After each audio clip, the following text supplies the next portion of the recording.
नमस्कार दोस्तों, स्वागत है आपका एक नई वीडियो में। और आज की वीडियो में हम बात करेंगे गाड़ी के टो एंगल के बारे में। तो मैं हूं लीला सिंह और आप देख रहे हैं यूट्यूब चैनल अलाइनमेंट गुरु। और भाई, अगर आपने अभी तक हमारे चैनल को सब्सक्राइब नहीं किया है तो प्लीज सब्सक्राइब कर लीजिए और बेल आइकन को भी प्रेस कर दीजिए ताकि ऐसी इंफॉर्मेटिव वीडियो की जानकारी आपको मिलती रहे। तो आइए दोस्तों, आज कुछ नया सीखते हैं। तो दोस्तों, पिछली वीडियो में मैंने आपको बताया था कि व्हील अलाइनमेंट क्या है और इसमें कौन कौन से एंगल को एडजस्ट किया जाता है। तो उन्हीं एंगल्स में सबसे महत्वपूर्ण एंगल है टो एंगल। तो आज टो एंगल के बारे में ही हम जानकारी देंगे।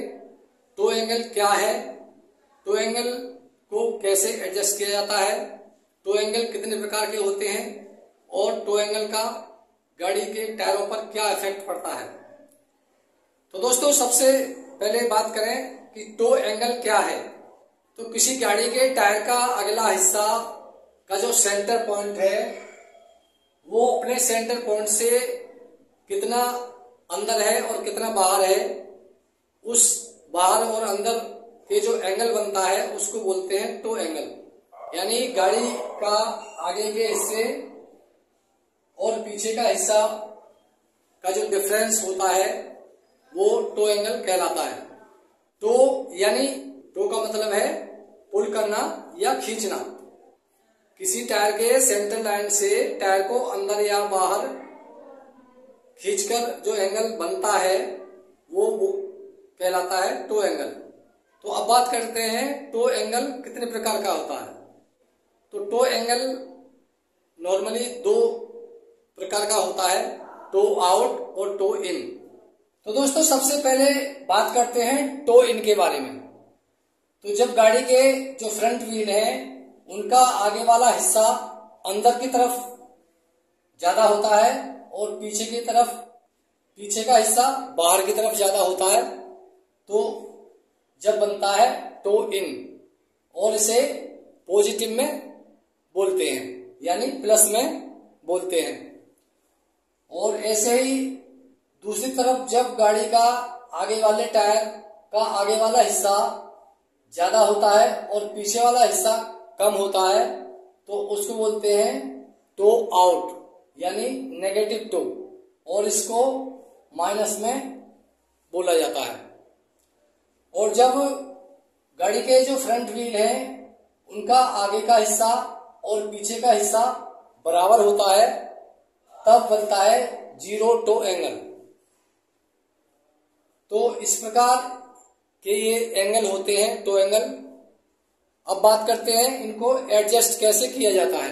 टो की एडजस्टमेंट के लिए गाड़ी का स्टीयरिंग में जो टाई रॉड होता है उससे इसको एडजस्ट किया जाता है। जैसे मान लीजिए ये स्टीयरिंग व्हील है और इससे ये टाई रॉड कनेक्ट है ये व्हील से। तो जब हमारा टो आउट होती है तो इस टाई रॉड को लूज किया जाता है जिससे ये अपनी सही पोजीशन में आ जाता है। उसी तरह से जब टो इनमें आउट होती है यानी टायर के जो आगे वाले हिस्से हैं वो अंदर की तरफ मुड़े होते हैं तो इस टाई रॉड को टाइट किया जाता है जिससे ये एंगल अपनी सही पोजीशन में आ जाता है। तो टो एंगल हर गाड़ी के रिकमेंडेड डाटा के हिसाब से प्लस में या माइनस में होता है। वो गाड़ी की परफॉर्मेंस स्टेबिलिटी के हिसाब से गाड़ी मैन्युफैक्चरर के द्वारा दिया गया जो डाटा है उसके हिसाब से दिया होता है। और ज्यादातर व्हील अलाइनमेंट में टो की एडजस्टमेंट से ही अलाइनमेंट की जाती है। वैसे दो एंगल और होते हैं, कैस्टर एंगल और कैम्बर एंगल। कुछ गाड़ियों में उनकी एडजस्टमेंट होती है, कुछ में नहीं होती है। टो की एडजस्टमेंट सभी गाड़ियों में पाई जाती है और ज्यादातर इसी टो एंगल से व्हील अलाइनमेंट की एडजस्टमेंट होती है।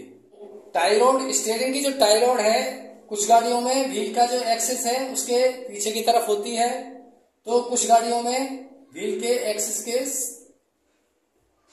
आगे की तरफ होती है और उसी तरह से उसकी एडजस्टमेंट की जाती है। तो जैसे अगर पीछे की तरफ है तो इस हिसाब से की जाएगी, अगर आगे की तरफ है तो ये टो आउट है, इसमें टाई रॉड को टाइट किया जाएगा तब ये अपनी पोजीशन में आएगी। ऐसी टो इन में आउट है और आगे उसका टाई रॉड है तो इसको लूज किया जाएगा तो वो अपनी सही पोजीशन में आएगी। इस प्रकार इसकी टो एंगल की एडजस्टमेंट की जाती है।